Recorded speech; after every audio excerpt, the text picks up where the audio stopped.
بھی نازل نہیں ہوا تھا، پردے کا اتنا اہتمام نہیں کیا جاتا تھا۔ حضرت عمر رضی اللہ بخاری کی روایت ہے، حضرت عمر رضی اللہ تعالیٰ عنہ اللہ کے نبی صلی اللہ علیہ وسلم کے گھر گئے اور کہا کہ میں چاہتا یہ ہوں کہ آپ اپنی بیٹیوں کو اور اپنی بیویوں کو پردے کا اہتمام کا حکم کر دیں تو اچھا ہوتا، میری رائے ہے۔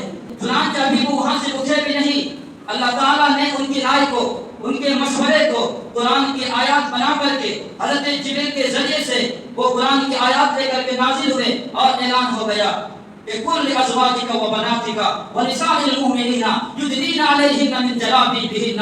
اے محمد عربی صلی اللہ علیہ وسلم، آپ اپنی بیٹیوں کو، اپنی بیویوں کو، عورتوں کو حکم کر دیں کیا کہ اپنے چہرے پر ایک بڑا سا کپڑا لٹکا لے، جسے آج برقع کہتے ہیں، نقاب کہتے ہیں، وہ پہن کر کے اپنے گھروں سے نکلا کرے۔ یہ رائے، یہ مشورہ کن کی تھی؟